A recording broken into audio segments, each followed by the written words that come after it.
Welcome back to Seriously Funny. I'm your host, Mashnur Kabir, and I like Reese's Cups. This week we pull inspiration from the worst part of the internet, Reddit, and we talk about the language of letting go.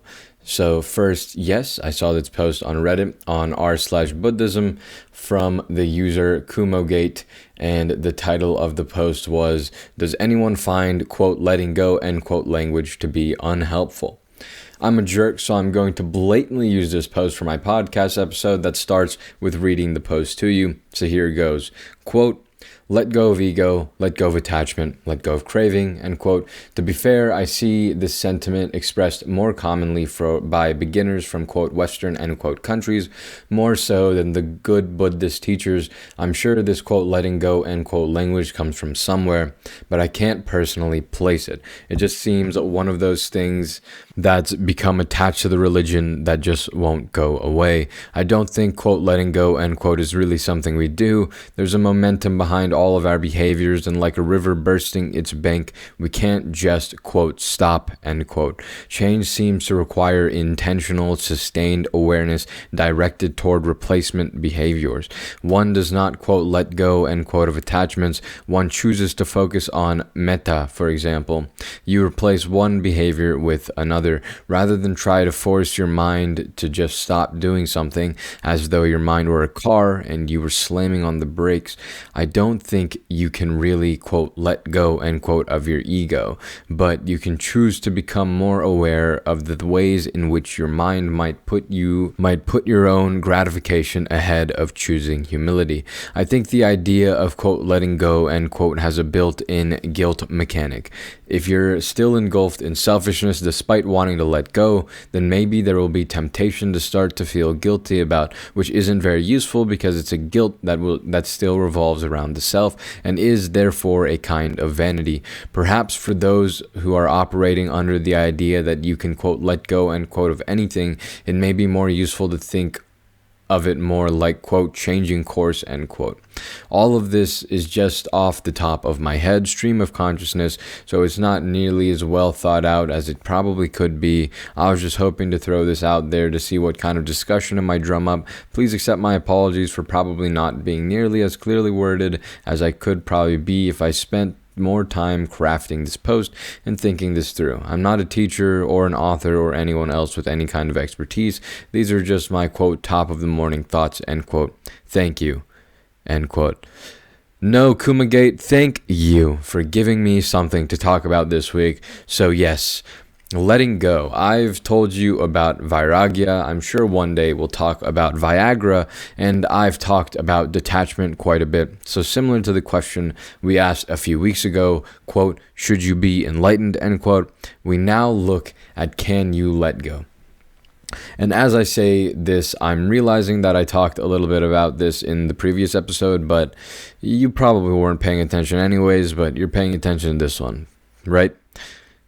And first, I do want to take some shots at the post. Firstly, let's not call out the whole, quote, Western, end quote, thing. Has Western philosophy kind of taken some things out of context and messed up? Sure, yes, but I'd rather that people think meditation is good and maybe do it, rather than them looking at someone who meditates and thinking, is that dude trying to float?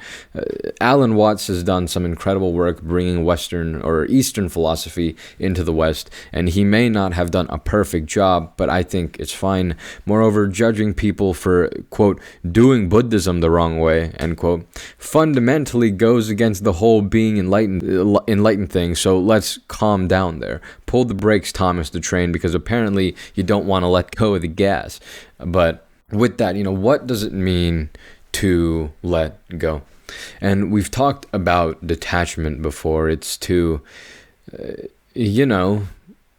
let go. I don't really know what to tell you there. Your sock is wet? Sure, that may be a cardinal sin, but chill out. Is it cold outside?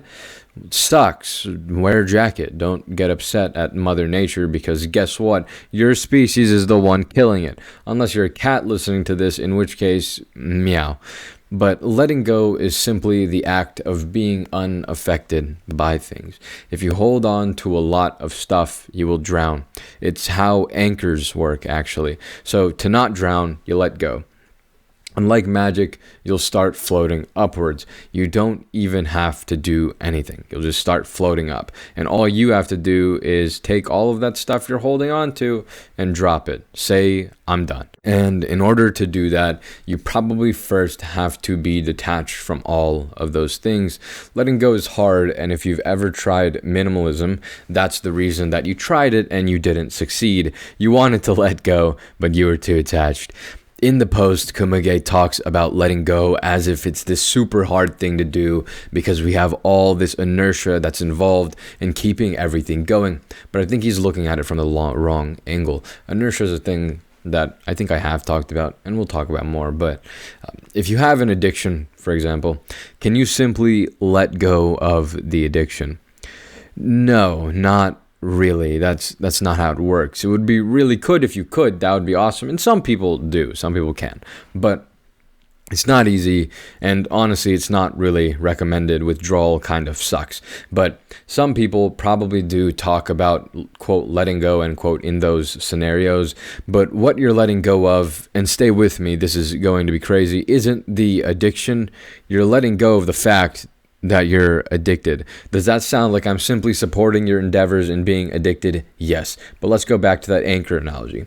It's a lot easier to float if you let go. It's a lot easier to get out of the addiction if you stop trying so hard to fight the fact that you're addicted and you need to stop, and rather you should accept the fact that you're addicted and work to get out. Because here's the thing. It's a process. Take the process. Is it easy? No, usually not, but it's a process. If you let go of wanting to stop, be addicted as quick as possible, and you go down the lazy river of the process, you will probably have a higher effectiveness at kicking the addiction. To use a more relatable analogy, well, somewhat relatable. Apparently, only about 50% of my audience is of college age, not including postgraduate education. But for your test, if you're so attached to the idea of getting an A, you're probably pretty stressed and anxious and not doing so hot. There's a chance you're not even learning the information, which is fine for high school, but in college, you need to learn the stupid information. And the science has been done on this one, and no, anxiety and stress do not help your exam scores.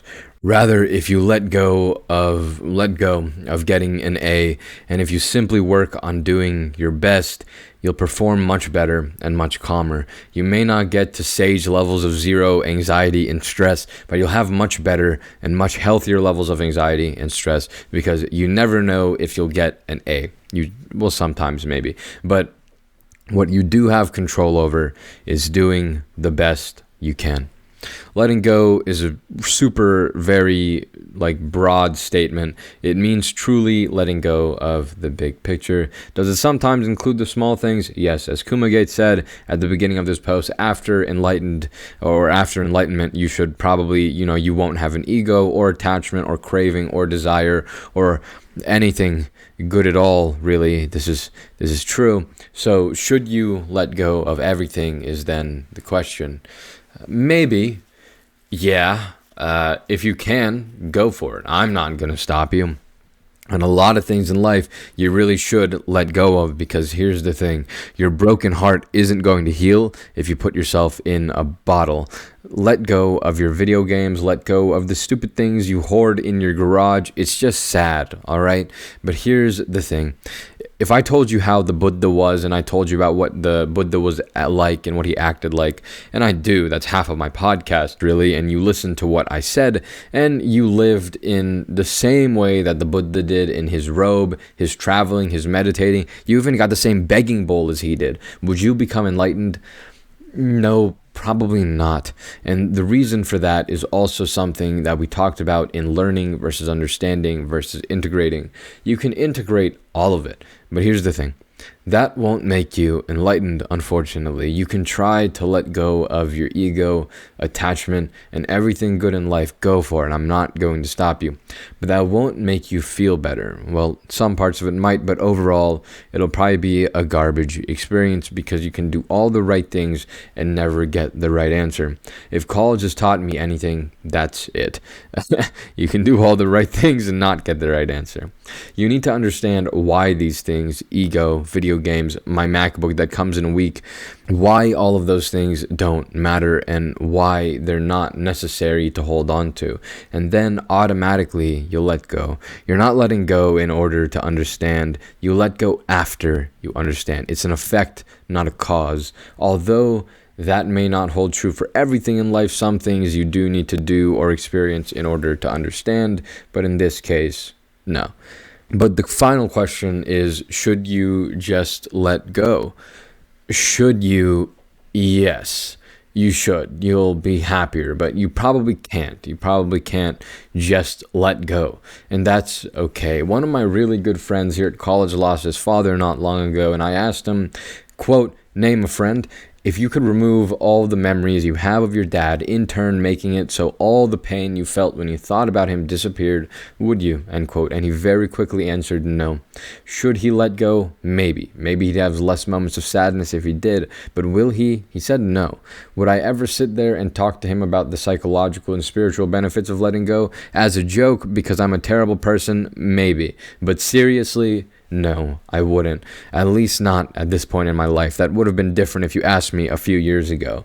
But he doesn't need to let go, and that's fine. We're not all here to be monks. Sometimes you let go of the insignificant things because you don't want to drown, but you hold on to the things that matter, the things you care about, the things you love, and that's fine. Like I said in my last post, be human. Are there limits? Yes. Are there things you can partly hold on to, but not the entire thing? Yes, and you probably should. If you had someone you care about pass away, you can hold on to all the memories that you have. Yes, and those memories may produce a bit of pain, but don't hold on to the pain that they're not here anymore, because that pain is a pain that the person you care about doesn't want you to feel. So, for them, be a lad and let go of that one.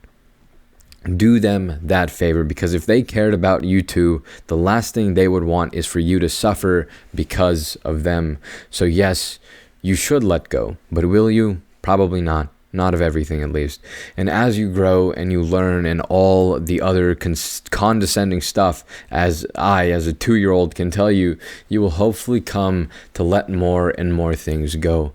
Like we said in the maturity episode, you'll learn more and more of what is and what isn't important in life, and you'll let things go as you learn that. But for now, I can't tell you what you should and shouldn't let go of. Well, addiction isn't great, so I'd recommend not doing that. But aside from that, it's fine. Hold on to things. It's part of being young. If you're old and you're still holding on to things, you should probably go reconsider a few things. Overall, on the Reddit post, user Man of Minus comments, quote, letting go is meant to be a reduction of effort, taking the path of least resistance, not adding further exertion to resist something. One cannot simply, quote, let go, end quote, of an unwholesome habit because of the momentum that you mentioned. But they can't let go of the whole process of trying to control their behavior in such a right way. Through the gradual and consistent reduction of effort, one knot may untie. One doesn't let go of the habits, but rather of the egoic habit regulation, which just reinforces a dualistic sense of controller and controlled within oneself. Just let oneself be and unravel on one's own schedule, end quote. As a response to the quote from the original post, quote, I think the idea of letting go has a built-in guilt mechanic. If you're still engulfed in selfishness, despite wanting to let go, then maybe there will be the temptation to start to feel guilty about it, which isn't very useful because it's a guilt that still revolves around the self and therefore a kind of vanity. And to that, Man of Minus writes, quote, the same considerations appear to apply to the replacement method you describe. If someone tries to change their habits and fail, they may now feel bad about it, end quote. Which I more or less agree with all of that. So thank you, Man of Minus, for taking my I said 20-minute podcast, but apparently 15 effing minute podcast and summarizing half of it. That's all, though, for this episode of Seriously Funny. An interesting one. I knew when I saw this post on Reddit that I'd like to talk about it on the podcast, and I cranked the script out in about an hour, so that's fun. 1 hour of writing equals roughly 20 minutes of talking, which is quite interesting.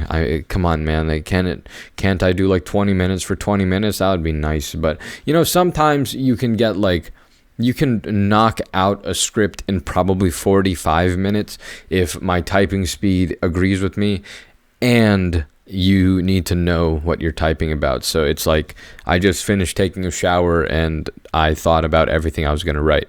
And so I sit down and I just slap my keyboard out, and within about 45 minutes I can write about 20 minutes of words. But whatever.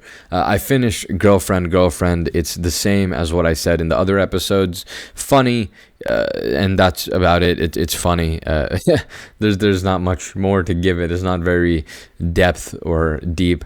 I just learned that Tonikawa Over the Moon for You is getting a second season, and I could not be more excited about that. That is my favorite romance anime ever. It's just so good. It's so incredible.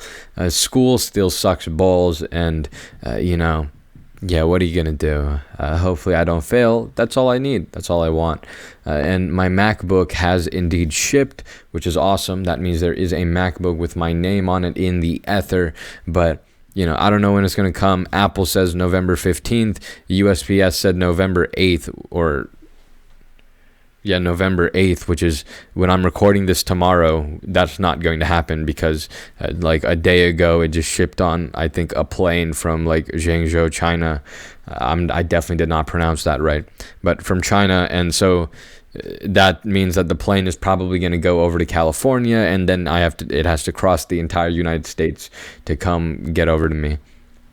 And so it'll probably be November 15th, if not later, but we can hope that it'll be Thursday or Friday, and we'll see what happens.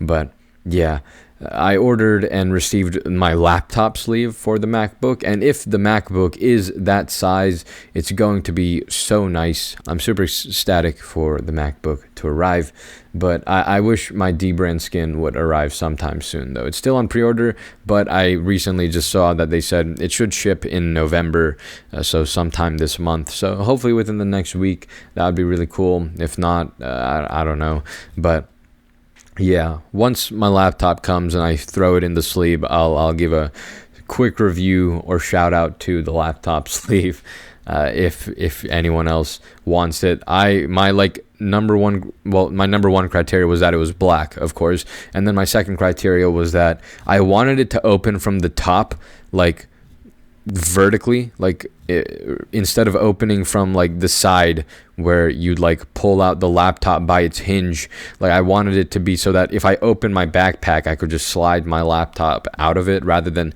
have to pull the entire sleeve out, unzip the entire thing, and then pull. That just seems like such a dumb design in my opinion, but I found one that works, and so hopefully MacBook will fit in it. They said it would, so we'll see how that is. But yeah, everything's going to be great. Very, very fun. Intel's new chips perform well. We have seen the 12th gen Alder Lake chips. They've been doing pretty good in terms of their benchmarks. They've beat most of Ryzen's chip for most things. Their i5 is doing really good. Their i9 is doing also more good. And so the power on those chips are definitely really good. But what the issue is that the power consumption on those chips is mind-boggling. On the i5, it is a 150 watt power draw. You have efficiency cores and performance cores, and you'd think that the efficiency cores would be efficient. They would use less power, but no, 150 watts on the i5, and the i9 is like double that at around like 200, not double, it's like 250 watt power draw on the i9. Good God, it is insane. But when they make the laptop chip versions of the like the 12th gen Alder Lake chips, maybe they'll make it so it doesn't do that, or they'll do what Windows laptops has always done and throttle performance massively on battery power. Speaking of battery laptops, I finally removed my battery from my Razer Blade recently. My back cover, like when I was screwing it off, like because of how swollen the battery was, it was like popping off. I almost lost a screw or two because of it. And so luckily nothing broke. Everything works as intended. My laptop is here in front of me without a battery in it. But yeah, buying a new battery is like $80. There's no way I'm going to do that. So maybe one day if it's necessary, I'll do it. But it is not going to be necessary anytime soon. But yeah. Yeah, that thing should have been removed so long ago. But yeah, don't be like me. When I opened the thing, it was swollen. Like, it was not safe to have that anywhere. That should not have been here. It was bad, but whatever. Anyways, thank you for listening to this episode of Seriously Funny. I will never let go of you. Much love. Talk at you next week. Peace.